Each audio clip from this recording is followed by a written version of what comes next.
Ahora, perfecto. Ajá. Bueno, nuevamente con ustedes.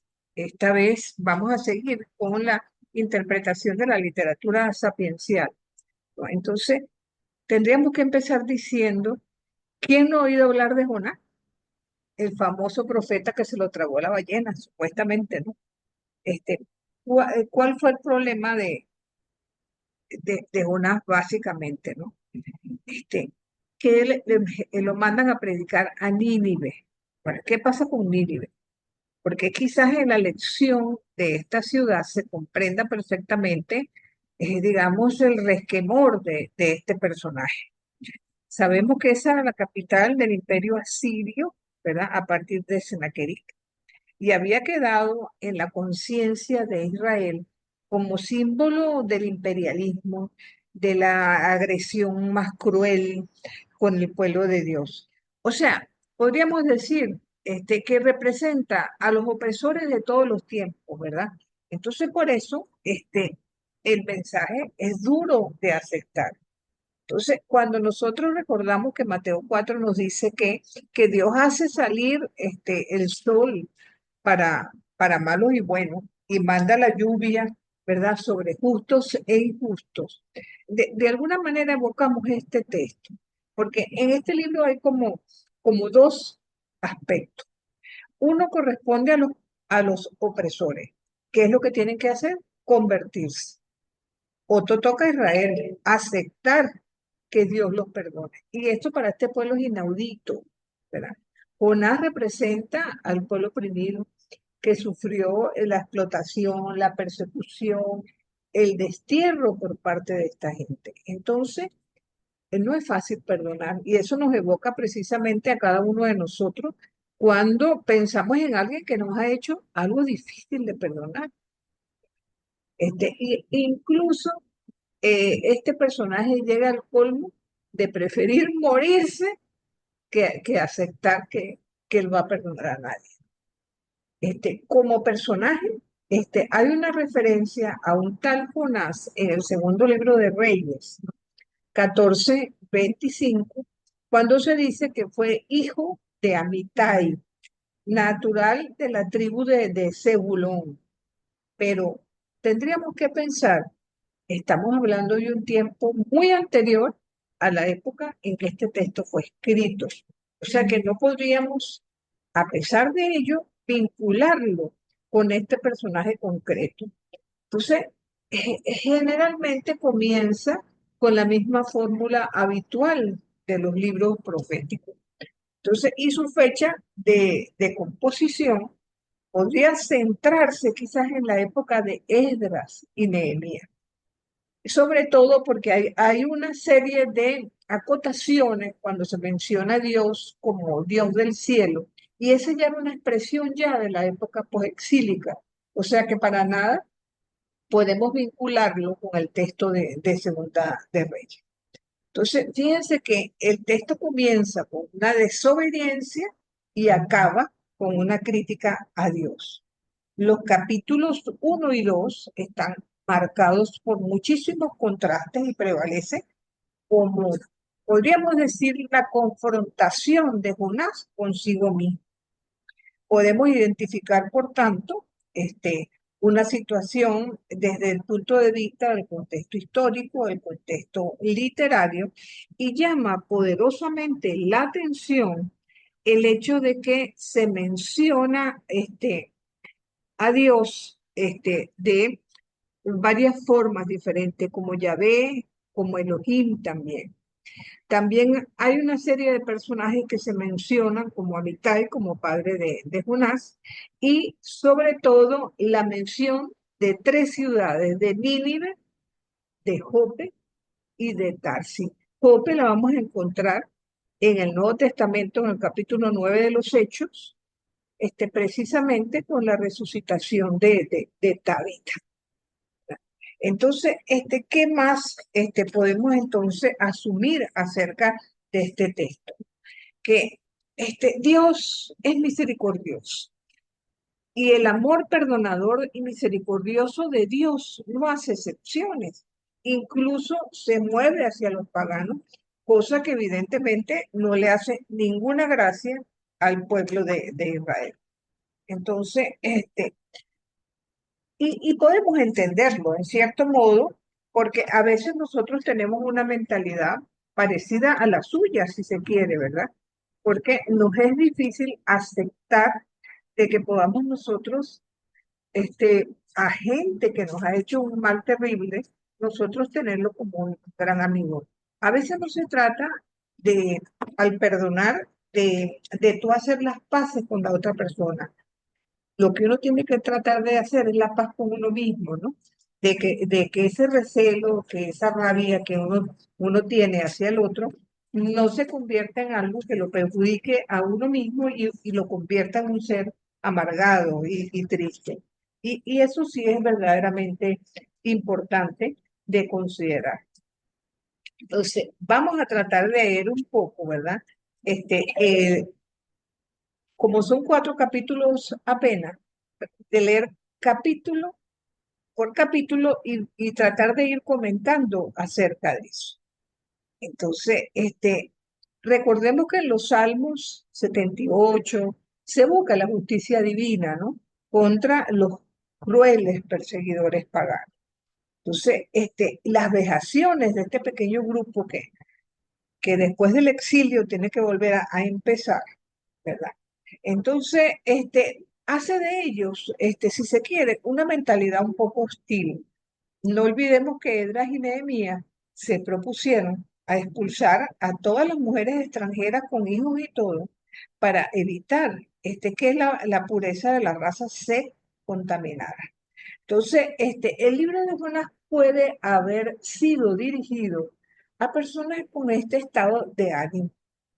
Y entonces, así como Dios muestra su amor hacia todos sin excepción, no es fácil muchas veces para el pueblo considerarlo de la misma forma que Dios. No somos como el Señor, lamentablemente. Tampoco podemos considerar que se trate de un suceso histórico. Y es interesante señalar que en el texto realmente no hay ninguna ballena, se habla de un gran pez, simplemente. Pero vamos a tratar de ver qué es lo que dice el capítulo 1. ¿Alguien podrá ofrecerse a leer? Yo me ofrezco, profe. Adelante, mi corazón. Dele. El capítulo 1. La palabra de Yahvé fue dirigida a Jonás, hijo de Amitai, en estos términos. Levántate, vete a Nínive, la gran ciudad, y proclama contra ella que su maldad ha subido hasta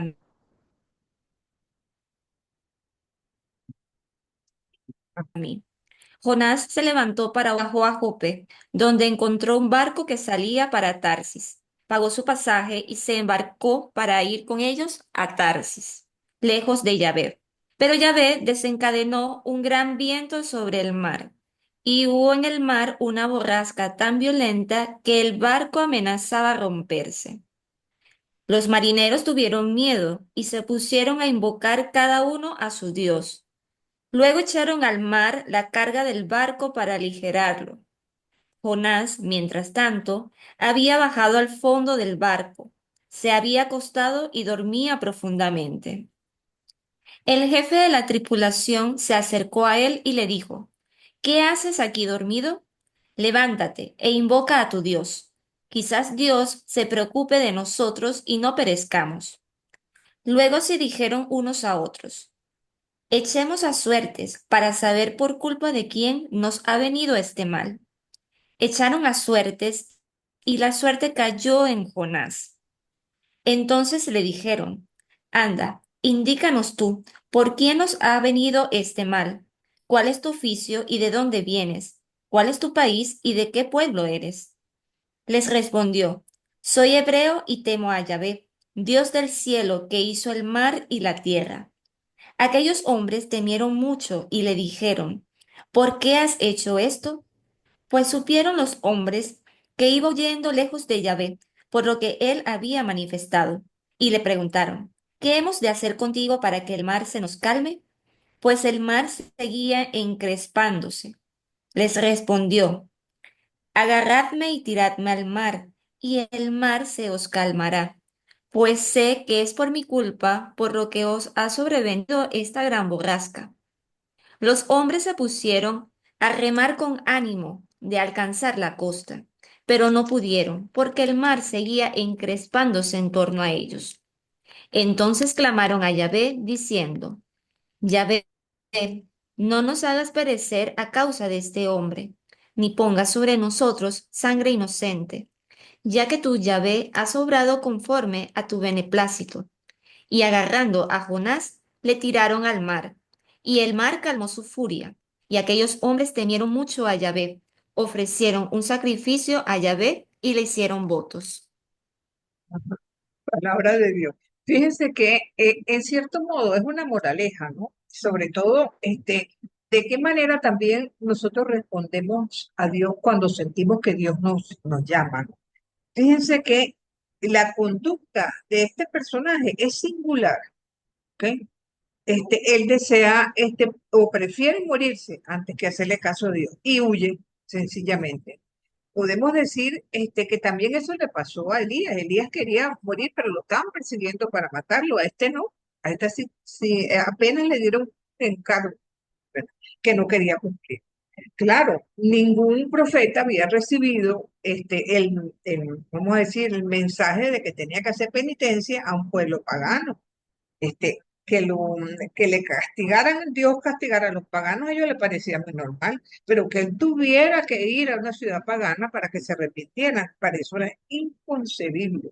Por eso que podríamos decir incluso que Jonás es el antiprofeta, porque se comporta de una forma totalmente contraria a lo que tendría que hacer un profeta.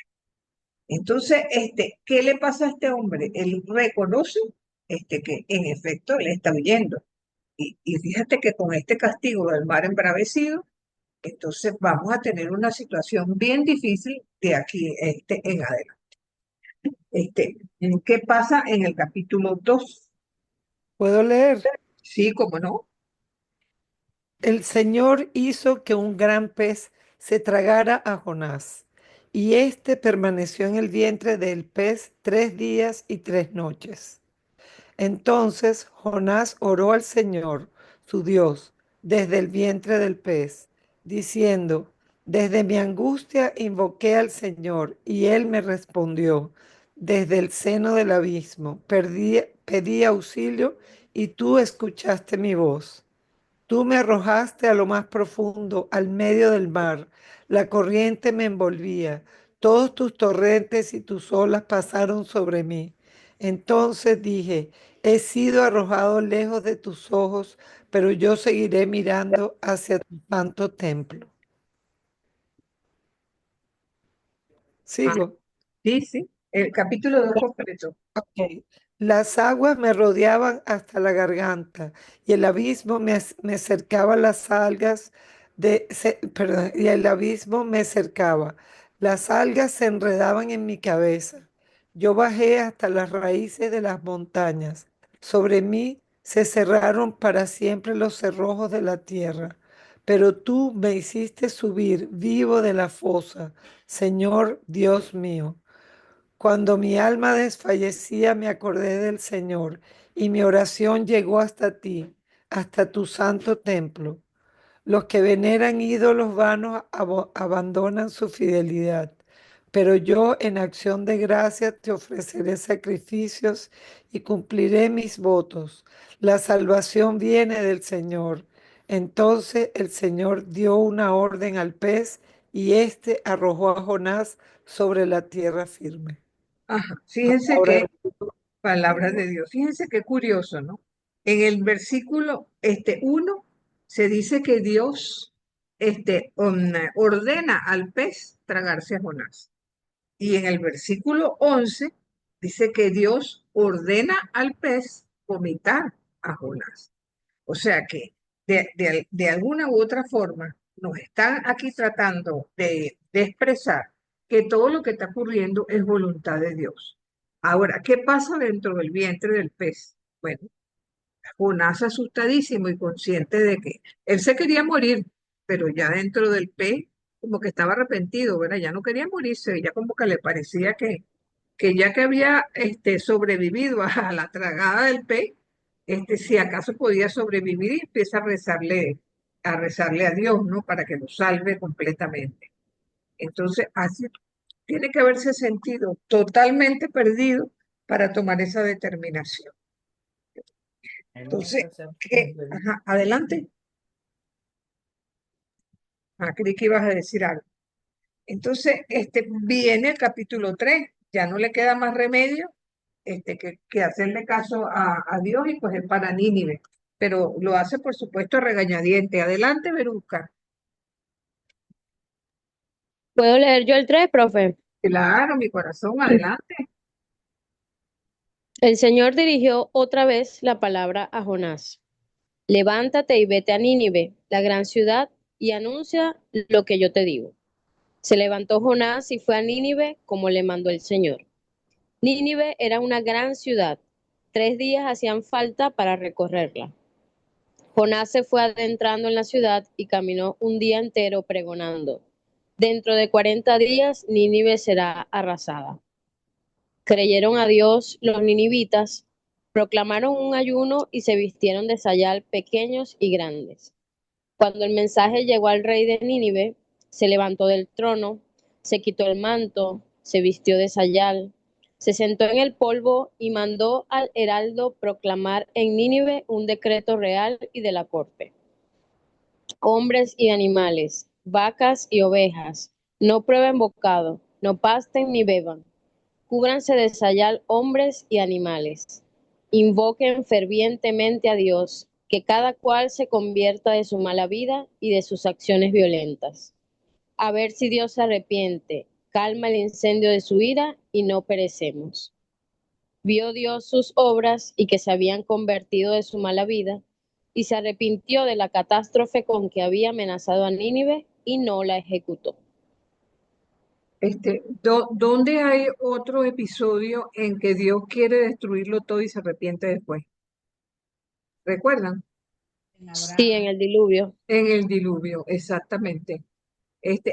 Lo interesante de estos textos es que pone a un Dios muy humano, que hace cosas como nosotros, y en cierto modo se arrepiente también del mal. Fíjense que cuando nosotros leemos, quien le tocó el profeta Nahum debe recordarlo, en el capítulo 3 dice que Nínive es una ciudad sanguinaria y llena de mentiras. Entonces podemos imaginar que cuando Jonás de mala gana empieza a predicar de paso en una ciudad tan grande, ¿verdad? Entonces, y siendo un extranjero, entonces de alguna manera tratan de describir gráficamente la penitencia del pueblo. Ahora, ojo, en ningún momento dice que ellos se convirtieron al Dios de Israel, ¿ok? Sino que se convirtieron de lo que hacían mal. ¿Ok? Desde el más pequeño hasta el más grande, encabezado por el rey.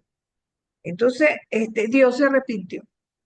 Pero ahora viene el capítulo interesante, que es el 4. Porque, ¿qué es lo que hace el señor Jonás? Ya vamos a ver entonces.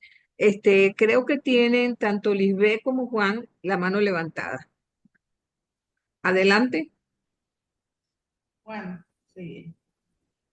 Yo quiero preguntar algo, profesora, con Adelante. respecto al profeta. Ah, Sí, que me hizo recordar un poquito al profeta Amos, cuando él intervino con Dios, cuando él estaba, cuando Dios iba con las plagas, con aquella situación porque el pueblo de Israel se estaba portando mal. Esta parte de Jonás me hizo recordar esa sesión donde Amos estaba hablando con Dios, que le estaba diciendo, mira, ya está bueno, o sea, ya no lo castigues más.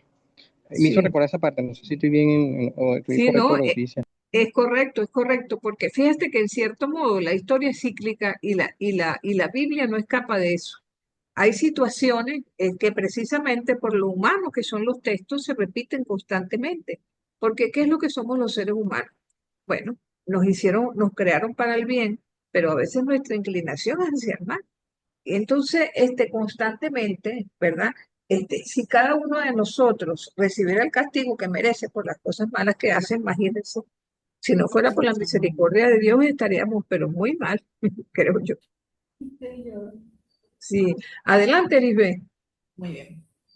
A Jonás esto no le gustó nada y se enojó. Se dirigió a Yahvé y le dijo, a Yahvé, es exactamente lo que yo preveía cuando estaba todavía en mi tierra. Y por esto traté de huir a Tarsis. Yo sabía que tú eres un Dios clemente y misericordioso, paciente y lleno de bondad, siempre dispuesto a perdonar. Oh Yahvé, te ruego que tomes mi vida, pues ahora es mejor para mí morir que vivir. Yahvé le contestó, Jonás, ¿crees tú que tienes razón para enojarte así? Pero Jonás salió de Nínive y se hizo una cabaña al este de la ciudad para ver lo que sucedería en la ciudad. Entonces Yahvé Dios hizo brotar una planta de ricino que creció por encima de Jonás para dar sombra a su cabeza y así calmarlo de su enojo. Jonás se alegró mucho por la planta. Pero al día siguiente, al amanecer, Yahvé mandó un gusano que malogró la planta y la secó. Al salir el sol, Yahvé hizo soplar viento caliente desde el este. El sol acaloró tanto a Jonás que éste se desmayó. Se deseó la muerte y dijo, mejor es morir que vivir. Entonces Yahvé le preguntó, ¿te parece bien enojarte por este ricino? Jonás respondió, sí tengo razón para estar enojado, hasta el punto de querer morir. Yahvé le replicó, te afliges por un ricino que no te ha costado trabajo alguno y que no has hecho crecer, que en una noche ha nacido y en una noche ha muerto. ¿Cómo pues yo no voy a tener lástima de Nínive, la gran ciudad donde hay más de 120,000 personas que no saben distinguir el bien y el mal y gran cantidad de animales? Fíjense, palabra de Dios. Bueno, Palabra. fíjense que en este capítulo 4, que es la culmen del relato de Jonás, porque en primer término es un malcriado. Él lo que quiere siempre es morirse cuando las cosas salen como él no, como él quiere, pues. Entonces, por otra parte, ¿verdad? Él se pone desde lejito a ver, porque él está ligando que la ciudad la destruya de verdad, por eso es que se pone a observar, si no se hubiera ido, ¿verdad? Y se pone a ver desde lejos, porque está esperando a ver qué va a pasar. Creo que hay dos participantes que quieren decir algo. Creo que una es Marianelli y la otra de Yanira. Adelante. Sí.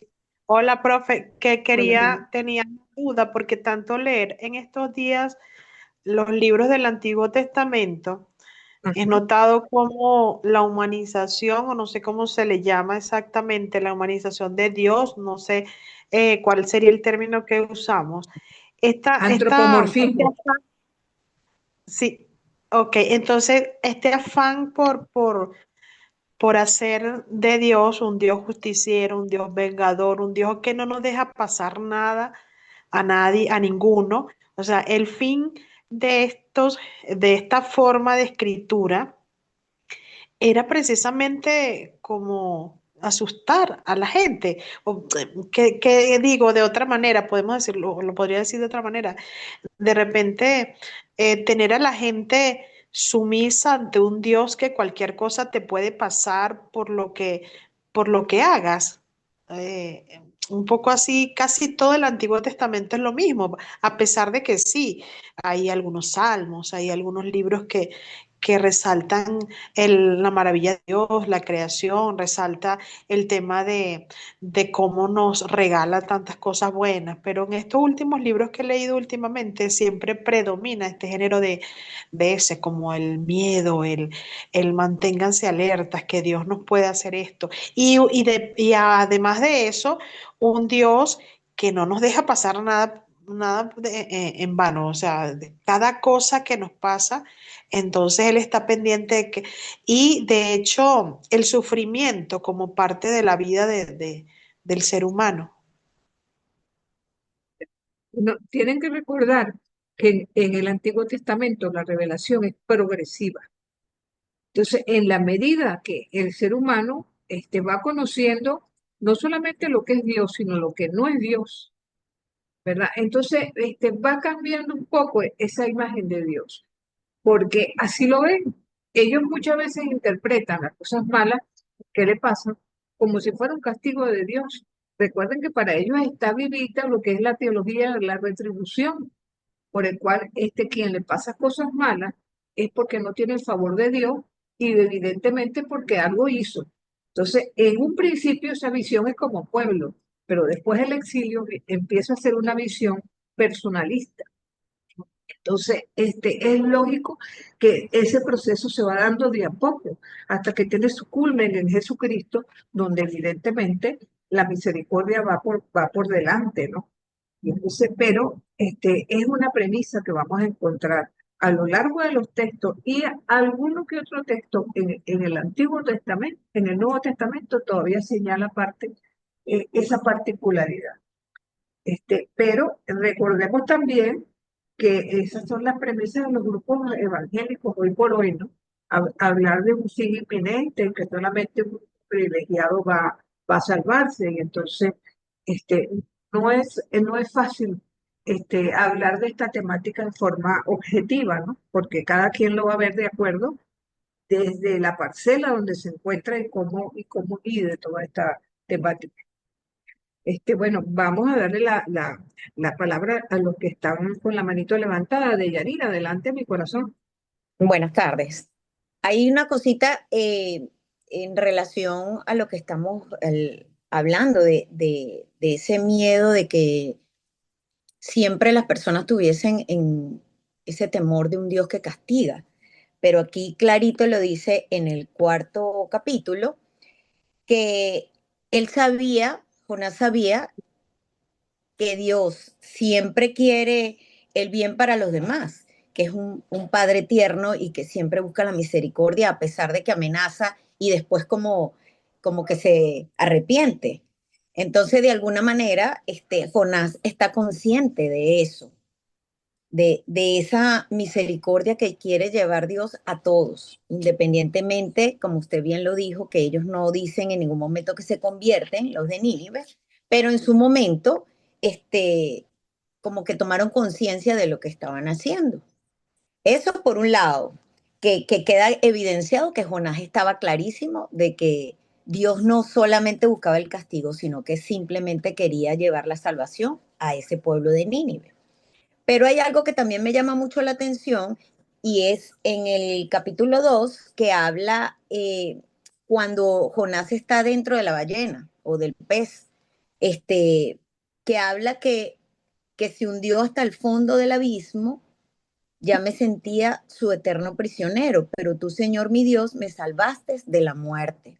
Entonces, de alguna manera también asocio esto eh, cuando en el credo hablamos de que Jesús desciende a los infiernos. Entonces es como que si ya se hiciera como una prefiguración desde aquí a lo que iba a ocurrir con Jesús, que también él quería llevar la salvación a todo el mundo, incluso descendió a los infiernos para llevarla también a las personas que se encontraban ahí. O es lo que más o menos yo he leído y corríjame si estoy equivocada. Bueno, la creencia en el descenso de Jesús a los infiernos, por una parte, no está en los evangelios, sino en los apócrifos, ¿ok? Y entonces la creencia es que él lo que hizo fue abrir el seno de Abraham, porque recuerden que la mentalidad judía no tenía una idea de que hubiera más allá de esta vida hubiera otra. Entonces, el pensar que todos aquellos, o sea, tú fueras bueno o malo, ibas para el Sheol, ibas para el mismo sitio. Entonces, la creencia de que con la resurrección todos aquellos que eran buenos iban a salir del Sheol. Ajá. Claro que cuando se traduce, lo traducen por infierno, ¿no? Pero como tal, es el Sheol, están haciendo referencia, es al Sheol, ¿verdad? Y tienes razón, él está consciente que Dios es misericordioso, pero que pone como norma para que se porte bien. Que no somos así los papás. tienes que estudiar porque si tú no estudias te voy a castigar. Pórtate bien. Uno con los hijos tiene un poco ese comportamiento de mano derecha suave, mano izquierda dura, ¿no? Y entonces quizás también la pedagogía de Dios va por allí, ¿no? Por lo menos aquí en este texto se evidencia con bastante claridad. Adelante, Verusca. Bueno, yo en el orden de lo que conversaba mi compañera Mariana Ellis, yo pensaba que precisamente una de las cosas más fascinantes de la escritura es que es un mensaje divino en palabras humanas, ¿no? Inculturizado en un tiempo, en una historia, pero que siempre da un mensaje real de la persona de Dios. O sea, pues por ejemplo, yo aquí leyendo Jonás, yo, bueno, aquí se evidencia que él es Señor, porque aunque Jonás no quería predicar, no quería servirle, no quería hacer su voluntad, el Señor haciéndose, o sea, se vale de todo para, y lo miro yo en la vida, ¿no? En las cosas que yo veo a diario. Hay gente que no está, o sea, cero pendiente de ser instrumento de Dios, pero el Señor, como es Señor, pues de alguna manera lo hace, ¿no? Y también, por ejemplo, pensaba que también es del Antiguo Testamento, el Génesis. Se nos habla de una manera muy poética, muy que diremos, bueno, esto no se puede interpretar de manera literal, pero allí también se expresan verdades de fe, como que el Señor es creador y todo lo demás, ¿no? Entonces es siempre tratar de leer esto en esa clave de qué me quiere decir acerca del Señor. Otra cosa es que se hablaba del antropomorfismo, pero yo también en Jonás veo lo contrario, ¿no? O sea, cómo nosotros podemos conocernos, seres humanos, a nosotros mismos a través de las cualidades de Dios. Porque si aquí dice que Dios es compasivo, es clemente, es paciente y se arrepiente de lo que dice en pro del otro, nosotros seres humanos que somos imagen y semejanza suya también somos capaces de compasión, de perdón, de paciencia y de arrepentirnos de lo que decimos cuando estamos molestos. Entonces es hermoso, ¿no? Cómo la palabra nos va hablando. Esa era mi intervención. Sí, bueno, esperemos que nos siga hablando. Adelante, Juan Antonio. Sí, es que es tan hermosa la palabra de Dios porque he visto en ella, como en la catequesis, que es un eco. En todas las citas bíblicas, en todos los libros, vemos que aparte de que es como un Dios que quiere reprender a sus hijos, igualmente al final es misericordioso. Esto lo he visto yo en los profetas, en todos los libros, tiene esa actitud, pues. Y algo que aprendió en la catequesis es que hace eco. Cuando uno hace eco, siempre se le va a ir grabando este tipo de secuencias, pues, de que Dios es misericordioso y amoroso con nosotros. Ciertamente, ciertamente es así. No, y hay un detalle interesante que nosotros podemos también colegir de la lectura de este texto y es los símbolos, ¿verdad? Hay dos símbolos bien interesantes que son el pez y el gusano, ¿verdad? Por cierto, en hebreo, Jonás significa paloma, se me ha olvidado decírselo. Y más interesante todavía, ya del pez que no fue ballena, no vamos a hablar demasiado, pero sí me gustaría detenerme un poco con el gusano que aparece en el capítulo 4. Sobre todo porque el gusano es el símbolo de la vida, que renace de la podredumbre y de la muerte.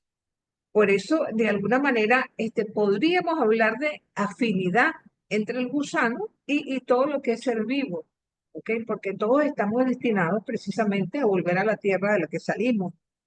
Entonces, incluso la presencia de los gusanos en un cadáver, fíjense que es previa a la disolución y descomposición total, ¿verdad? Entonces, esto probablemente también era observado por los autores sagrados, ¿no? Que de alguna manera, y a lo largo del texto bíblico lo encontramos. Si ustedes buscan en Job, creo que el capítulo 17, no me acuerdo si es el versículo 14 o el 19, dice algo así como que le dije a lo podrido, tú eres mi padre, le dije a las larvas, son mi padre y mis hermanas.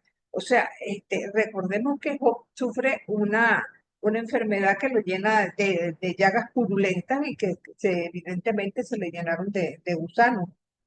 Así como también dice en el capítulo 21, la muerte es el lugar donde todos los vivientes nos damos cita, ¿verdad? Entonces, de alguna manera, eso de la mención del gusano, tenemos que tomar en cuenta que si se quiere es el mayor justiciero. Y recordemos también que a veces cuando queremos referirnos a la conciencia en forma simbólica utilizamos la palabra gusano. ¿Se acuerdan de las comiquitas que siempre te ponen el angelito por aquí? No, no lo haga, el diablito por el otro lado diciendo sí, hazlo, ¿no? Entonces, de alguna manera, el gusano también ha sido representación de la conciencia y es el gusanillo que nunca duerme y que nunca morirá ese gusano. Entonces, es interesante, ¿verdad? Porque en la teología bíblica se destaca una y otra vez la importancia del perdón y la misericordia. Ahora, no puede ser, ¿verdad? Meramente el mensaje de que Dios perdona a todo el que se arrepiente, porque si fuera así, el capítulo 4 no sería necesario, ¿verdad? Entonces, eso Jonás ya lo sabía. Fíjense que al comienzo del capítulo 4 le dice, sí, yo sé que tú eres misericordioso, pero me voy a quedar aquí por si acaso, a ver si, ojalá que la destruya y te arrepientas. Así como se arrepiente de no hacer daño a los habitantes de Nínive, Jonás, o sea, lo que les quiero decir es que el hecho de la experiencia por la que vive Jonás no le hace cambiar de pensamiento. Él sigue pensando que Dios no tiene razón. Él sigue pensando que la razón la tiene él y que bajo ninguna circunstancia él tenía que perdonar a esa gente. Eso sí, él sabe que es misericordioso, pero de ninguna manera su lucha es contra la clemencia de Dios y coge rabia, parece un muchachito malcriado. ¿Cómo se llama? Está allá arriba y se quiere morir porque el sol le está pegando. Le ponen la matica, se tranquiliza. Le vuelven a quitar la matica, entonces se quiere morir otra vez. Y entonces o sea, es un refunfuñón. De alguna manera está tratando, tú sabes, no sé, se enoja. Y su cólera es inmensa. ¿Y es por qué? Porque no quiere ser cómplice de Dios. ¿Ves? Al parecer, es presentado como un personaje que hasta que no se ponen las cosas mal para él, no reacciona, ¿verdad? Entonces, eso de alguna manera, es, no sé, al ver a uno piensa, ¿no? Que su única preocupación es su comodidad personal. Él está esperando la destrucción allá arriba, ligando que Dios se la destruya, pero él quiere estar como en la chocita, tapado con la matica para que le dé sombra. O sea, es terrible porque en cierto modo nos está comunicando un mensaje que para nosotros también puede interpelarnos, ¿verdad? Porque eso habla mucho del carácter de este personaje precisamente. Entonces uno se cuestiona, ¿no? Caramba, yo soy como la gente de Nínive que cometió mis errores y me abro a la conversión, o soy como Jonás, que me cierro en lo que yo creo y no me abro a la posibilidad de que Dios pueda perdonar, por ejemplo, a una gente que me haya hecho daño a mí. Entonces, ese proceso de que prepara la planta, que el gusano la destruye, que él empieza con esos reclamos.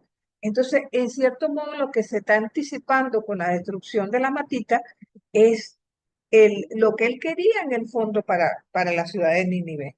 ¿Entiendes? ¿Y qué es lo que está sacando a flote? El egoísmo humano. ¿Eh? El egoísmo humano, hasta el punto que llega a decirle a Dios, bueno, mátame tú, pues, porque yo no quiero seguir viviendo así. O sea, es un personaje singular definitivamente, ¿no? Entonces, podemos contrastar una ciudad entera de 120.000 habitantes con una matica que se murió. Y entonces él está enojado porque Dios no destruyó la ciudad y porque destruyó la planta, por favor. Entonces, es simpático. Y en cierto modo también, este es un texto que habla de la paciencia de Job. Dios le tiene paciencia a Job. O sea, es como un muchachito malcriado al que a pesar de todo, bueno, Dios le dice, ay, este muchacho bobo, como que si yo voy a hacer lo que él dice, yo voy a hacer es lo que yo digo. Adelante, Yanira. Profesora, en eso también nos vemos como evidenciado el que a veces hacemos cosas y nos cerramos a esa voluntad de Dios, que no nos abandonamos. De alguna manera cuestionamos, como lo está haciendo Jonás, y en el fondo, pues debemos es aceptar lo que nos ocurre porque siempre es por un bien, ya sea para nosotros o para los demás. Y de alguna manera eso es lo que evidencia este, esta historia que estamos oyendo de Jonás. Él Mm, se pone, como usted dice, como un muchachito malcriado a refutar todo lo que ya en el fondo de su corazón sabe que Dios es como es y que de alguna manera no quiere dar como su brazo a torcer, sino es lo que él dice y punto. Y no claro, sencillamente aceptar esa voluntad, que eso es lo que Dios quiere sin cuestionar. Y ahí es claro, lo que de alguna manera me llama como a meditar, pues, porque a veces nos comportamos de esa forma en nuestra vida diaria. claro. No, es como cuando uno quiere, uno le pide algo a Dios, ¿verdad? Y entonces hasta se refunfuña si acaso el tiempo pasa y Dios no le concede a uno lo que está pidiendo. Entonces yo creo que el verdadero milagro de la fe es hacer lo que Dios quiere, no lo que nosotros, no que Dios haga lo que nosotros queremos. Y ese es un poco quizás es en el fondo parte de lo que este texto de alguna manera nos expresa. Ahora, yo quería, bueno, primero adelante, Katy. Profe, Dios haría así como los abuelos. Nos tiene la paciencia de la juventud, la ímpetu de la juventud. Y los abuelos, paciencia, tranquilo, que ya comprenderás, todo llegará a su momento y entenderás que lo que tú quieres no es Exacto, lo que debes, sino los planes de Dios son los perfectos. Así que paciencia, paciencia, y tal como los abuelos que nos enseñan que este es el camino, vamos poco a poco y allí vamos, que tú vas a comprender y al fin y al cabo vas a entender que Dios es el camino y la salvación. sí, es tal cual como tú dices.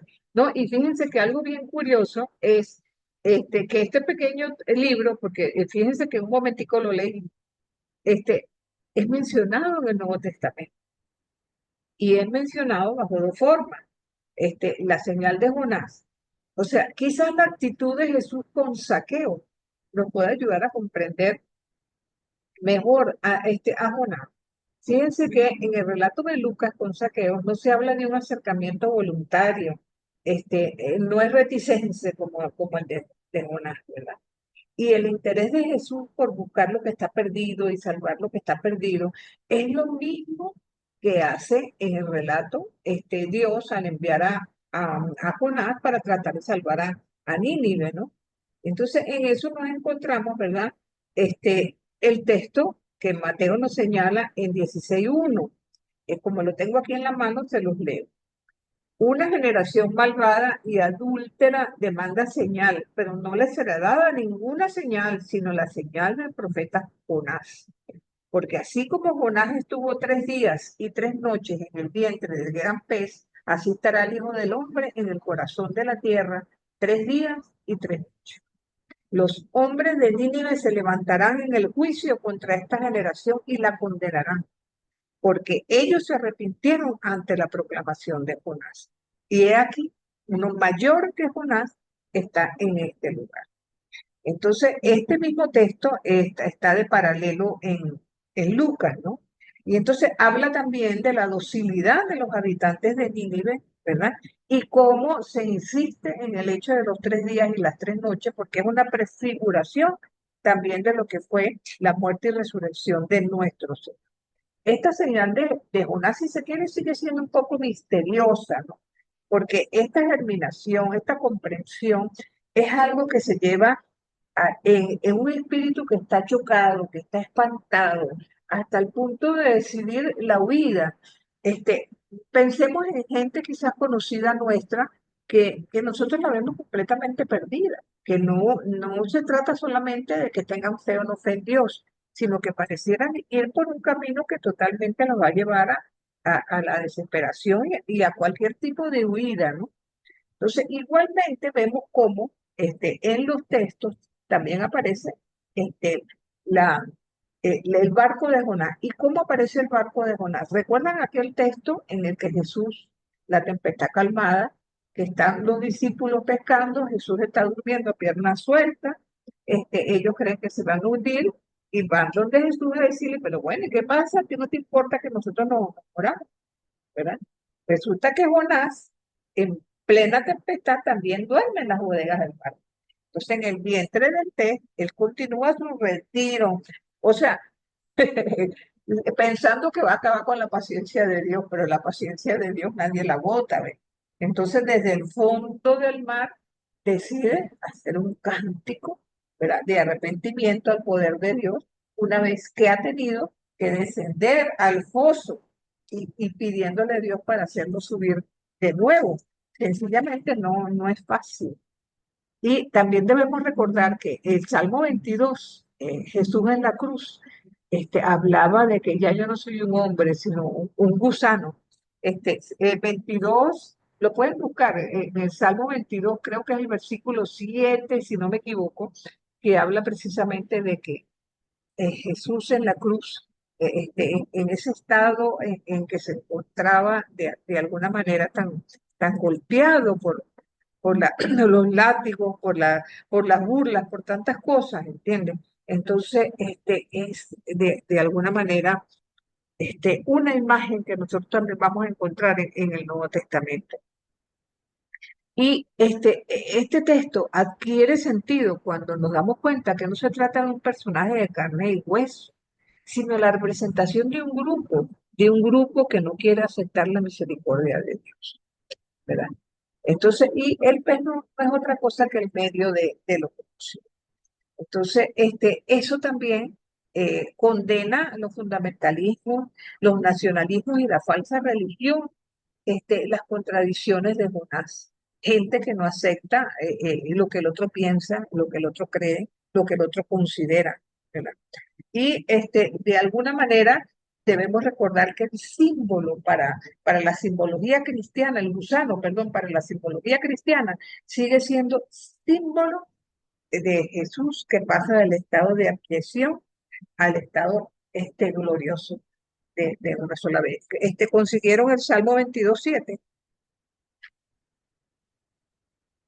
Sí, Sí, exactamente dice lo que usted acaba de ajá, comentar. ajá, Habla exactamente que Jesús dice que ya no soy un hombre sino un gusano. sino un gusano, exactamente. Entonces, fíjense que de alguna manera este texto es una belleza. Y una belleza sencillamente porque Jonás está frente a Dios y su deseo es cuestionarlo, de que Dios haga lo que él quiere, de cuestionar a Dios de su medida. ¿Eh? Y entonces muchas veces aceptar los condicionamientos de Dios es, es abrir el corazón a lo que Dios quiere para cada uno de nosotros. Entonces, como creo que era de Yanira la que lo decía, que a veces las cosas que nosotros queremos a veces vienen por caminos que consideramos que no son los que nosotros hubiéramos previsto ni quisiéramos. Y sin embargo, son precisamente los caminos que nos llevan a un bien mayor. Entonces, la mano providente de Dios, Señor del cosmos, sigue Dime, actuando en cada uno de nosotros. Entonces, eso es bueno también, entonces, tenerlo en cuenta. Ahora, dicho esto, que ahora es, estamos todavía, no que tenemos bastante tiempo. Quisiera, si tienen algún comentario acerca de este personaje o de este texto, perfecto. Si no, para pasar con el libro de Judith. Profe, Adelante. hay una duda que me queda. Si Ajá. él, cuando fue tragado por el pez, suplicó y hizo esa oración tan hermosa y consigue que el pez, que Dios le ordene al pez que lo Que lo vomite. vomite, dice. Sí. Este, entonces, ¿cómo después de haber vivido eso, todavía tiene el tupé de cuestionar las decisiones de Dios? Entonces, eso me llama mucho la atención porque digo, bueno, pasaste por una situación bien tormentosa, que pensaste que te podías morir y ya te dieron como una segunda oportunidad y todavía sigues cuestionando y dudando y Y poniendo como en tela de juicio las decisiones que Dios toma en relación a otro. Entonces, todo eso me llama la atención y me lo traigo a mi vida diaria. O sea, hasta dónde somos capaces nosotros de cuestionar y de juzgar al otro o no entender que las cosas no son como yo digo, sino como Dios las decide. claro, Entonces, es bien como interesante que a pesar de saber que y ver la presencia de Dios en nuestra vida diaria, todavía tenemos el tupé de bueno, dudar de la que Él está ahí naturaleza siempre. humana, Sí, total, esa es la naturaleza definitivamente. humana. Ustedes no conocen a nadie que después de haber pasado por una operación difícil, que no le daban probabilidades de éxito, de haber pasado por un cáncer y curarse, que entonces tú ves que la persona como que va a cambiar de vida, pero después lo ven que a los días está igualito que antes, que de nada sirvió la experiencia. Mientras que otros, por el Exactamente. contrario, como que la experiencia los marca y hacen un camino diferente de ahí en adelante.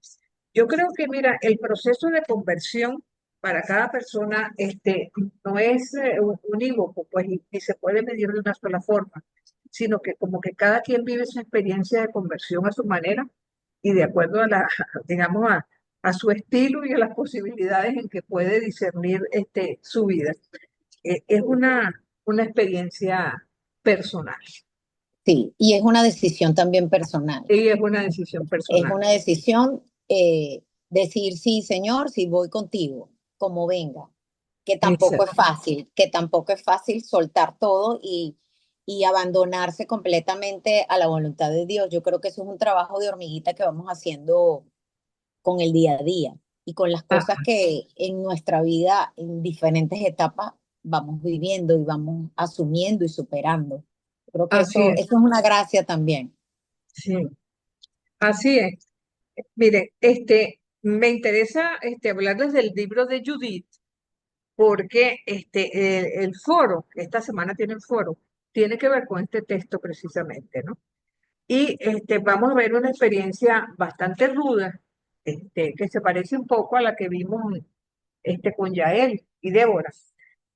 Pero, bueno, al final les digo de qué se trata el foro, una vez que hayamos recorrido un poco lo que es este texto. Pero de entrada vamos a decir que es un libro sospechoso. ¿Ok? ¿Por qué sospechoso? Porque fue escrito en lengua Profe, griega. Ajá, dis- discúlpeme, ya yo entré al adelante. foro, ya yo entré Perdón. al foro Ajá, ya yo entré al foro y ok. también participé en el foro. ¿Lo Ah, puedo ok. modificar para esta No, clase? no, no, Digo, es que si ya diste tu opinión acerca de la temática, no tienes problema. Acuérdate vale, que vale. tú puedes volver a comentar, sobre todo cuando comenten tus compañeros, ¿no? Pero no lo Ok, hagas, ok. no. Lo que hiciste es válido, mi niña, válido Vale, completamente. gracias. Sí, bueno, mira, entonces, ¿qué pasa con esta Judith? Bueno, el texto nos viene en griego, en tres versiones diferentes, y eso lo hace sospechoso porque no entró en el canon judío, ni tampoco en el canon de las iglesias protestantes, ¿verdad? Entonces, pero llama la atención, si es un texto que busca recuperar la identidad judía, ¿verdad? Entonces, ¿por qué no entró en el canon? ¿Verdad?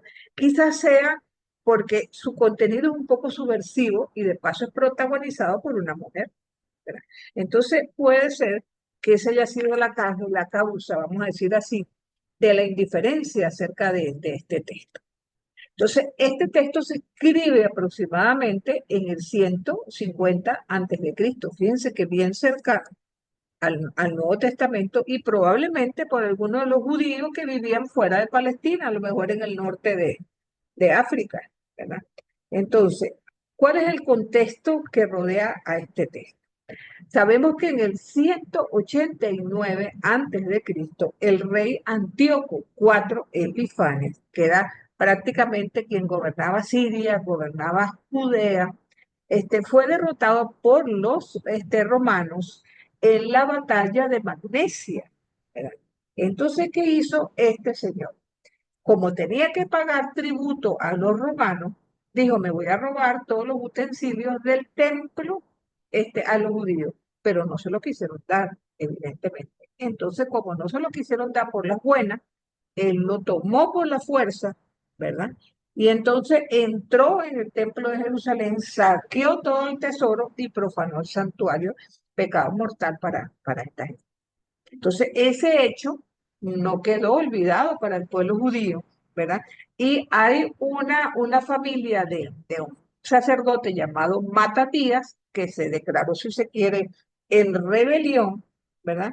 Y esos edictos de 4 Epifanios quedarían suprimidas, según este señor, todo lo que fuera la religión judía que debía ser extirpada y que había todo el mundo que dedicarse a creer en los dioses del panteón griego. Entonces, Matatías y su gente prefirieron la rebelión antes de renegar de su religión, dispuestos a defenderlas con las armas si era posible, ¿verdad? Y a esta lucha popular, ¿verdad? De alguna manera, esto lo vemos también en el texto de los macabeos, ¿verdad? Entonces, se logró, si se quiere, ¿cómo se llama? Consiguieron lo que querían, pero lejos de que eso consolidara la unidad del pueblo, resulta que el pueblo se dividió más todavía. ¿Por qué? Porque los helenistas judíos estaban enfrentados con los más conservadores que vivían en Palestina, ¿verdad? La ciudad de Jerusalén con las ciudades del interior, los que eran pro-egipcios, o sea que le tenían aprecio a los Ptolomeos, ¿verdad? Con el sumo sacerdote en Jerusalén. Entonces eran situaciones antagónicas, ¿verdad? Entonces el libro de Judith es una propuesta en este momento precisamente de desintegración social que está ocurriendo con él. Entonces, es bien curioso también porque lleva el nombre de Judith, pero Judith no aparece sino hasta el capítulo 8, ¿no? Entonces, es bien simpático porque vamos a observar una serie de personajes, ¿verdad? Con unos nombres que llaman la atención. ¿Por qué? Porque estamos hablando, ¿verdad? De un imperio que está en expansión, ¿verdad? Para este momento, ponen el nombre de Nabucodonosor como que si fuera el rey supremo. Sabemos que no es así, porque Nabucodonosor, sabemos que fue el partícipe, la destrucción de Jerusalén en el exilio y mandó a la gente hacia Babilonia. Así que Nabucodonosor tiene que ser un nombre supuesto para referirse a Antíoco 4 Epifanios, pero con un tinte, si se quiere, apocalíptico o para no decir abiertamente de quién se trata. Un poco el lenguaje de las gaitas, que lo vamos a comentar también cuando veamos la apocalíptica en el Antiguo Testamento. En las gaitas, cuando quieren referirse a una persona, sobre todo para sacar una crítica, nunca la mencionan directamente por el nombre, sino que le ponen discretamente otro nombre. No sé si los que son mayorcitos se acuerdan de la época de Blanca Ibáñez, cuando fue presidente Lucinchi, ¿no? Que sacaron una gaita que decía la gata blanca. Todo el mundo sabía que se referían a ella, pero discretamente, ¿verdad? No podía ser cuestionada porque no la mencionaban directamente. Entonces, Nabucodonosor es mencionado como rey de los asirios. Sabemos que nunca fue rey de los asirios, sino de los babilónicos. Entonces, es una cosa que entonces te pone a pensar que es un nombre simulado, ¿verdad? Entonces dicen que atraviesa todo lo que es la media, llega hasta Ecbatana, y lo mismo que Antíoco 4 Epifanes pasa por Persia, entra en Persépolis y llega a Ecbatana. Entonces, Nínive, que es la gran ciudad en el libro de Jonás, aquí solo es calificada de esa manera, como los animales, ganado mayor y mucha gente. Pero resulta que también hay la mención de un tal Artafax, que es el rey de los Medos, ¿verdad? Entonces, ese es un nombre que aparece en el Génesis. Entonces, imagínense para dónde lo trajeron. Entonces, la ciudad de Patana no está aquí en este texto y en el libro de Tobías, ¿verdad? Novela contemporánea de este texto de Judith, ¿verdad? Y que de alguna manera también fue el teatro de una victoria de Ciro, ¿verdad? Pero tras la victoria en Ecbatana, los ejércitos de Nabucodonosor regresan a Nínive a descansar por unos 120 días, donde banquetes, bacanales, descanso, y entonces es allí donde vamos nosotros colocando el relato. ¿Por qué razón? Porque va arrasando territorio, va conquistando terreno y todos los pueblos le tienen miedo por los sanguinarios. Pero resulta que el pueblo de Israel está encerrado en la ciudad y no da su brazo a torcer porque no quieren ser vasallos de esta gente. Entonces ellos viven en una ciudad que el texto define como Betulia, ¿verdad? Pero históricamente no se sabe de la existencia de esa ciudad, pero es la ciudad clave para entrar en el país de los judíos, ¿no? Una temible fortaleza que aparentemente defiende entre Samaria y Judea el territorio.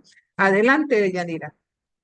Profe, como usted bien lo dice, que Betulia no hay un lugar como Ajá, definido ajá. exactamente, pero ellos hablan de que el pueblo, los judíos estaban en un lugar de montaña, entonces, Sí, pero ¿en qué sitio exactamente? O más o menos para uno tener una idea, porque yo estuve buscando tendría y que ser no, Samaria, en Samaria, tendría que serlo.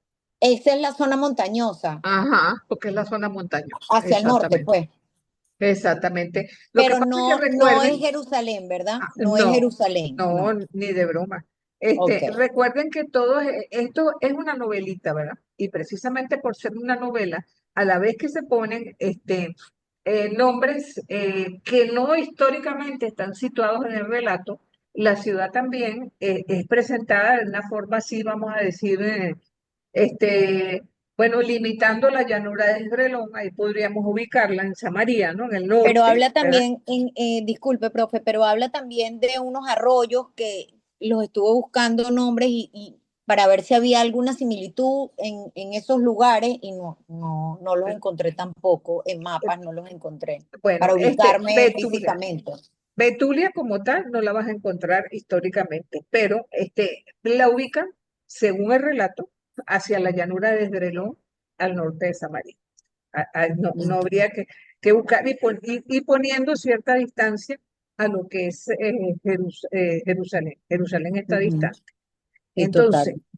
Entonces, hay otro personaje que se presenta aquí que es Holofernes. Es como quien dice el ministro de la defensa. ¿Ok? El general en jefe que va a llevar los ejércitos de Nabucodonosor a un consejo de guerra, a una conferencia para tratar este, de alguna manera, de recorrer el territorio y ubicarse históricamente en todo lo que es la región, ¿verdad?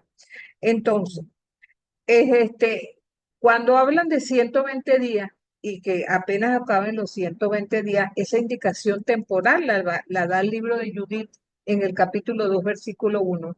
Se está refiriendo a la fiesta de Hanukkah o la dedicación, lo que fue instaurada con la revuelta de los macabeos en el 167, lo que hace pensar que probablemente cuando están mencionando algunos episodios aquí, están haciendo referencia a lo que fue la revuelta de los macabeos.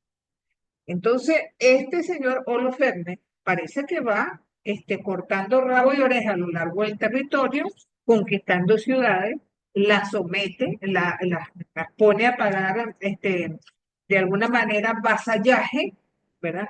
Y de alguna manera el libertador, porque el tipo es asumido como libertador, no le queda más remedio porque si no mueren, ¿verdad? Entonces se convierte o llega a convertirse en pesadilla porque lo que trajo fue devastación, trajo muerte, trajo saqueo, la destrucción de bosques que para eso eran sagrados y lugares de culto. Y entonces, después que hace todos esos desastres, ¿verdad? Se encuentra, ¿verdad? Con que prácticamente todas las poblaciones salen corriendo del miedo y del pánico que les da. Entonces, ellos habían, de alguna manera, decidido resistir. Entonces, a pesar que tienen miedo al exterminio, como están en una ciudad fortificada, ellos empiezan a considerar la necesidad de resistir para no caer en eso. Y que al proteger Betulia, en cierto modo, estaban protegiendo Jerusalén para que estas huestes no fueran a llegar a Jerusalén también, ¿verdad? Entonces, como ellos no quieren entregar por la buena, Nabucodonosor y Holofernes mandan a un tal Agior para que les diga, bueno, mira, ustedes van a tener que entregarse porque más tarde o más temprano van a caer en las manos de esta gente.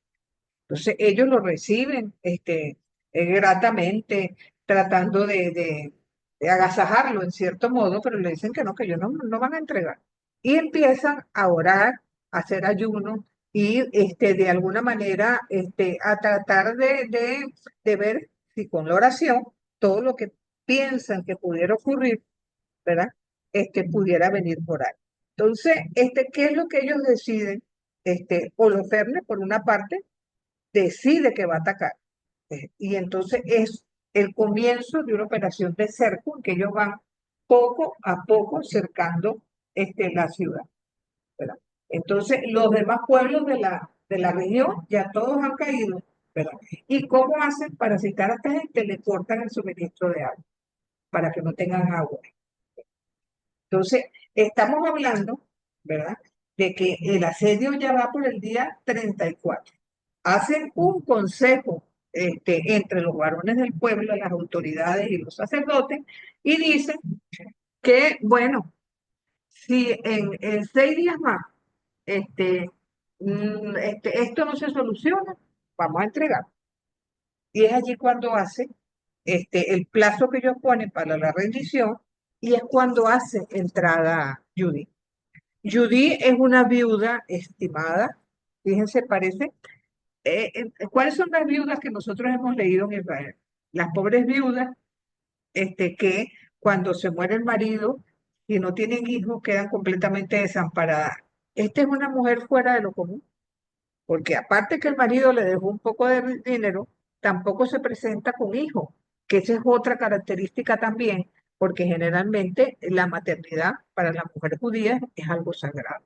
Esta ni tiene hijos y tiene mucho real. Y de paso, todavía se viste de viuda, parece ser que le guarda un recuerdo muy grande a su marido y todo el mundo en el pueblo la respeta porque es una dama, la señora. Entonces ella, basándose precisamente en el respeto que le tienen, se aparece en la asamblea de varones y les dice, bueno, pero ¿quién se creen ustedes que son para estarle poniendo plazo a Dios? ¿Ok? Diciendo que si a los 40 días ellos van a entregar. ¿Saben lo que representa para nosotros el número 40? ¿Cómo se creen ustedes que van a entregarle esto? Si no conviene, es porque sencillamente las cosas no van a venir de otra forma. Y no va a ser esa forma como Dios nos va a salvar. Entonces, tal es el discurso de Judith a los jefes de Betulia, ¿verdad? Que ellos dicen, concha, esta mujer nos dio una lección y nos dio una cachetada. ¿Ustedes leyeron el libro de Judith? Porque yo sé que es un poco más Sí. largo, ya no es como el de Jonás, y sé que son más capítulos. Aquí no es tan sencillo, ¿no? Decir que vamos a leerlo así uno. Entonces, ella utiliza el don de la palabra, ¿verdad? Y entonces, para ella, el día 40, que viene a representar la tierra prometida y completamente la vida, ella se pone en oración y les dice, no se preocupen, yo voy a tratar de resolver esto. ¿Y qué es lo que esa mujer hace? Se quita el ropaje de viuda, se pone ceniza y empieza a orar y orar. Hay una oración bellísima que vamos a encontrar en el libro de Judith, en que ella precisamente le pide a Dios la fortaleza y la fuerza para poder emprender esto. Esta oración de Judith la encontramos en el capítulo 9.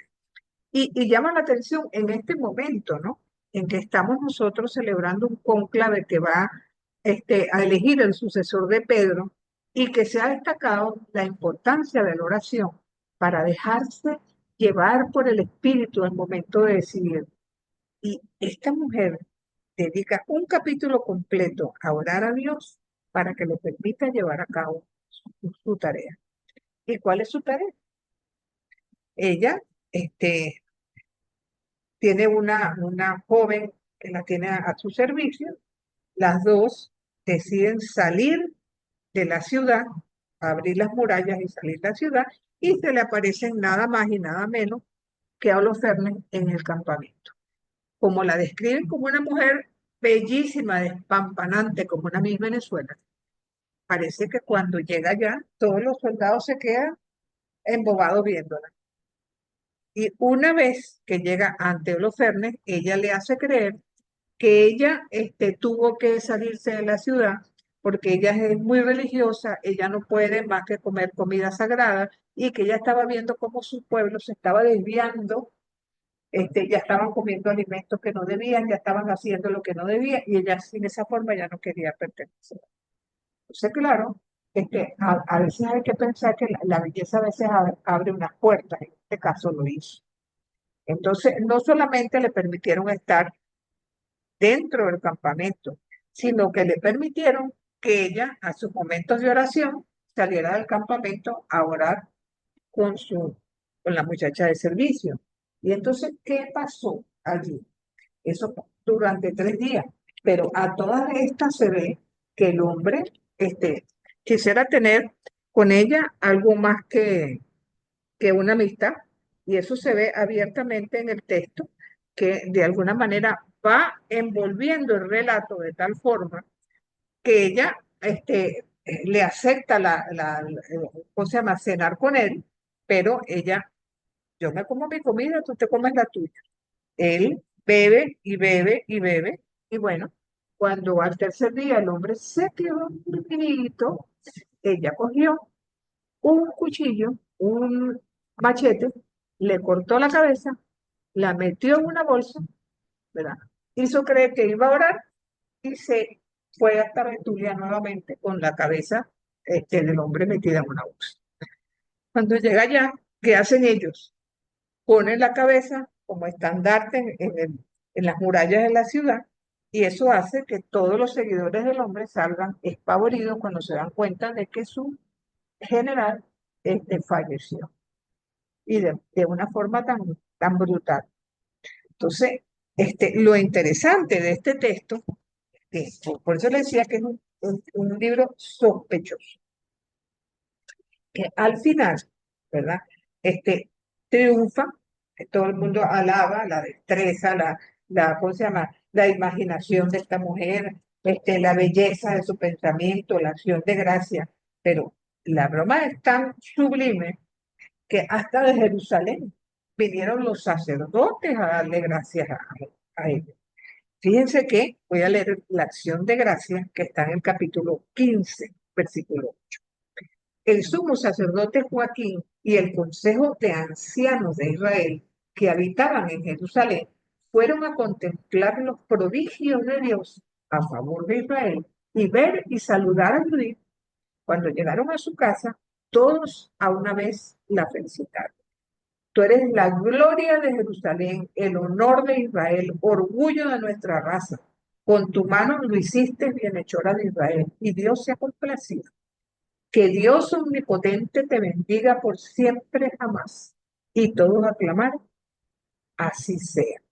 Pero después de esto, vino el saqueo del campamento enemigo. Entonces, a Judith le da como premio la tienda de Holofernes, con toda la vajilla de plata, los divanes, el mobiliario, las vasijas, todo, ¿verdad? Y de alguna manera, ¿verdad? En medio de todo esto, ¿verdad? Ese canto de acción de gracias hizo que estas mujeres fueran invitadas a Jerusalén. ¿Y qué les parece? Que permanecieron 3 meses en el templo. En 3 meses no hubo suficiente regla y fíjense que este texto da que pensar precisamente que yo creo que más allá del griego con el que se escribió, es esta situación de la impureza de la mujer que pareciera no ser tomada en cuenta aquí. Entonces, por allí va la pregunta del foro, porque estamos ante una mujer que se considera libertadora de su pueblo, gloria de Israel, pero lo hace a través de un homicidio, ¿verdad? Le corta la cabeza. Sí, es verdad que se la corta a un hombre que es bien malo, que ha cometido muchos asesinatos y ha sido un desalmado, ¿verdad? Pero habría que preguntarnos, ¿verdad? ¿Hasta qué punto, ¿verdad? Estamos nosotros ante una situación que es querida y amada por Dios?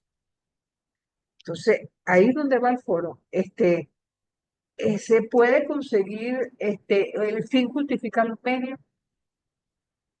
¿Cómo ustedes asumen, se puede matar en nombre de Dios? O sea, fíjense que esta es una respuesta muy personal, pero evidentemente este texto da para interpelarse y cuestionarse acerca de esta temática. ¿Cómo, de una u otra manera, ¿verdad? Vamos a encontrar un texto, ¿verdad? En la que la protagonista asume que Dios le da la fuerza necesaria para ya emprender esta aventura de, de acabar con un pueblo enemigo que de alguna manera quería acabar con su propio pueblo. Entonces, podemos imaginarnos algo así, ¿verdad? Entonces, desde el punto de vista teológico, quizás nosotros podemos sacar algunas cosas aquí pendientes.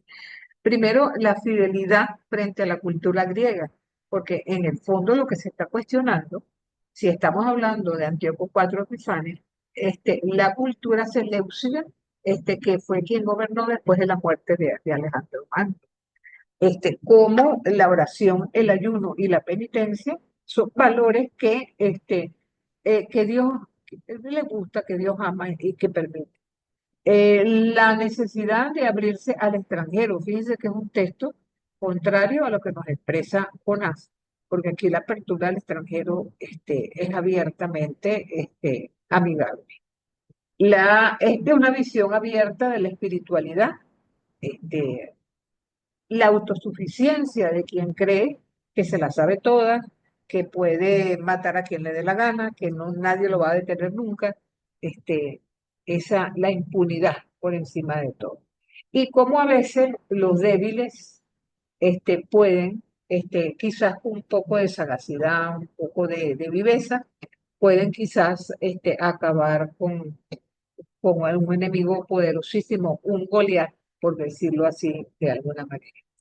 Este, Adelante, de Yanira. Creo que Susi también como que levantó la mano. Sí, Bueno, profe, quería era comentarle lo hermoso de la oración De Judy. de Judith en este capítulo 9 y cómo de alguna Hermosísimo. manera ella se desborda en confianza, porque ahí es parte de lo que ella explica. Ella pide, por supuesto, que Dios le dé la gracia para ella poder llevar a cabo su plan. Y lo que también me llama mucho la atención es que siendo mujer, los ancianos del pueblo le hayan permitido que ella tomara la iniciativa, a pesar de que pudiesen respetarla mucho, pero sabemos cómo era el papel de la mujer en esa época, que le hayan permitido que el plan, sin ella comunicárselo, o sea, que Y se regañarlo. abandonaron, ¿sí? O sea, ella dio una lección de lo que debía ser esa, ese confiar y creer en Dios, no ponerle límites, no exigir. Y esa fue una enseñanza que de alguna manera les dio, pero a mí lo que me llama mucho la atención es que ellos, a pesar de, le hayan permitido que ella tomase esa iniciativa y ni siquiera ella les comunicó cuál era el plan que tenía, ellos no sabían. Entonces, ¿hasta qué grado esa influencia o ese querer resaltar ese papel de la mujer, que sabemos que siempre fue como un cero para la izquierda, se haya visto reflejado en este libro? y esa oración que ella plantea en ese capítulo 9 es súper hermosa y llena de mucha espiritualidad y de mucho abandono y mucha confianza en Dios, que creo que era lo que le faltaba en ese momento al pueblo. decisivo al pueblo en general. Entonces, ¿qué papel de alguna manera eh, ocupa ella? No como el evento extraordinario y de valentía que ella hizo, no, sino el papel de la mujer realmente en esa historia que cuenta ese pueblo judío.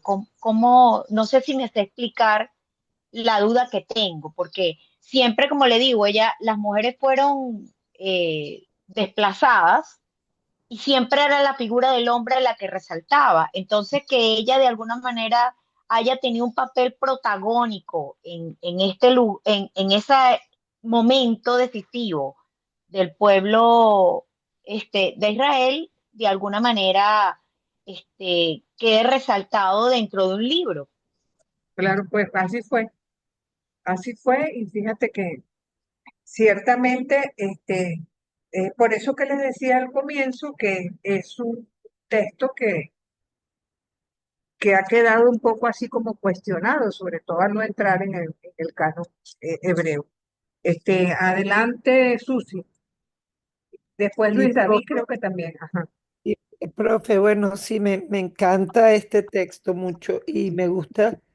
Y le iba a comentar esto justo cuando usted lo mencionó también, que me recuerda mucho cuando David, que era un niñito, era un pastorcito, se llenó del Espíritu Santo, se llenó de la fe, de la fuerza de Dios y logró matar a Goliat. O sea, eso fue, y sí, a pesar de todo, de que es un asesinato, y el de Judith también fue un asesinato, pues lograron quitar al monstruo que estaba asesinando a todo el pueblo. O sea, a mí me parece que tiene mucha relación con el texto de David.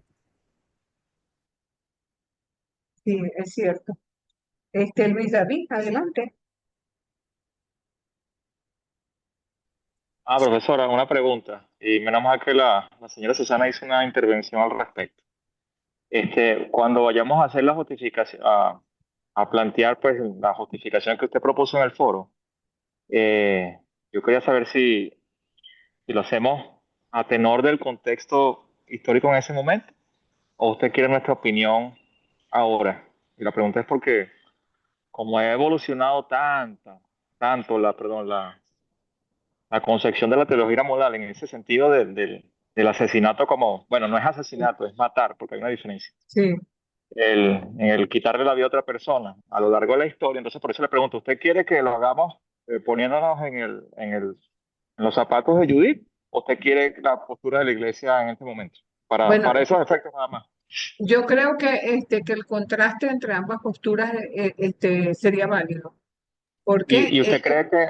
Ajá, dígame, perdón. no hay respuestas incorrectas, ¿ok? Eso le iba a Recuerden que preguntar. allí no hay respuestas incorrectas porque Ok. cada quien, mira, yo conozco gente muy católica, muy buena, que dice, bueno, si a mí me vienen a matar un hijo, bueno, yo primero mato al otro antes que mate a mi hijo. ¿Ok? Entonces, es un poco la situación en la que a veces circunstancias de la vida lo obligan a uno a tomar una postura con este tema. ¿Qué pasa, por ejemplo, con los azotes de barrio que de repente lo agarran porque está haciendo algún daño y resulta que antes que venga la policía ya la turba lo mató?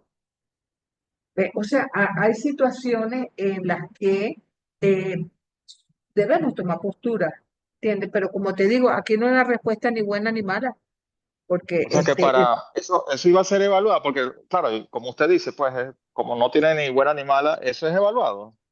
bueno, O eso fueron evaluados. todas son evaluadas. Recuerde que los foros creo que son cuatro apenas lo que yo les tengo y los Ok. cuatro son evaluados. Pero no se asusten, que yo no soy maluca. Sí, está bien. Sí. Así que tranquilos con eso. Y pueden tener incluso en los foros lo bueno que tienen la oportunidad de discutir entre ustedes. Porque como Tú tienes que opinar primero antes de ver lo que los otros pusieron. Puedes volver a intervenir y decir, caramba, pero se te pasó la mano, yo no estoy de acuerdo con lo que tú dices, o sí estoy de acuerdo. O sea, Sí, le digo eso, porque para mí es muy fácil, o sea, yo nada más, como no es un tema nuevo en la iglesia, yo exacto, no simplemente es un tema nuevo, entonces exactamente. yo puedo decir, ah, bueno, sí, la iglesia dice tal cosa, como que de hecho eso es un tema de discusión muy Exacto. presentado aquí, ¿no? Pero bueno, quiero también, por eso le preguntaba, pues si es más Sí, sí, hacia no. ese No, contexto, listo. muy libre, Luis David. Y como Está te bien, está digo, bien. aquí todas las respuestas son válidas. No, genial. Sí, adelante, mi Katy. Hola, bueno, como todo se evalúa dependiendo del contexto histórico de los momentos, también estamos en esa lucha interna entre el bien y el mal. Ahora, es cierto que para todo aprendizaje hay que tener una vivencia y una escritura.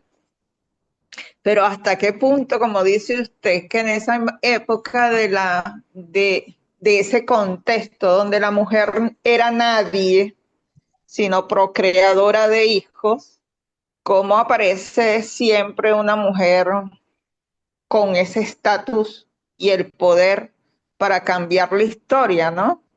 Y es interesante también saber que eso nos posiciona en que detrás de todo gran hombre también hay una gran mujer, ¿no? Que a lo mejor entre su inmadurez, inocencia de la época, guiaba a esos grandes hombres a una realidad y a una verdad. Solamente que, bueno, el poder y el dinero, como en todo en la vida, va manipulando la historia, ¿no? Sí, Digo lamentablemente es yo. así. Lamentablemente es así. Bueno, como se dan cuenta, me he detenido más en la literatura sapiencial porque la riqueza de cada uno de estos textos es insuperable y cada uno de ellos nos da una manera de interpelarnos de forma distinta acerca de ese mensaje que Dios nos transmite a través de su palabra. Me gustaría, si tienen oportunidad, de que lean el librito de Tobías para la semana entrante y el libro de Job. Bueno, que el libro de Job es muy largo, pero por lo menos que se sitúen un poco en cuanto a su contenido, para entonces podamos reflexionar acerca de esos dos textos que son los próximos, perdón, a estudiar. Entonces, Tobías y Job. Así que adelante, mi gente. Bueno, si no tienen ningún otro comentario, entonces podemos proceder a desearles una buena semana. Esperemos que ya la semana que Profe, venga tengamos papas. Adelante. profe, hoy no me tocaba hablar algo así como del profeta Osea. Mi corazón, es cierto que te tocaba hablar del profeta Osea, pero entonces mira lo que vamos a hacer. Dígame. Los primeros 10 minutos de la semana que viene te lo dejamos, porque ya son las cinco Vale. y 50 y como tú sabes que acostumbran cortarle a la gente si uno habla más de la cuenta, porque el otro profesor viene a las 6:20, ¿no? Entonces, Ok. no quiero que te corten a mitad de camino. Entonces, vamos a puntualizar eso. Los primeros 10 minutos Vale. de la semana próxima son tuyos, ¿ok? Vale, Chévere, gracias, profe. chévere, pues. Entonces, bueno, Dios me Feliz los bendiga a tarde. todos. Espero Bendiciones, mucha que oración, por favor, sí, mucha oración. en oración, Muchas sí, señor. gracias. En Gracias. oración, Gracias. sí, Gracias. señor. Gracias, Dios los, Feliz profesor. tarde. Feliz feliz noche. tarde y Dios los cuide. Amén. Gracias.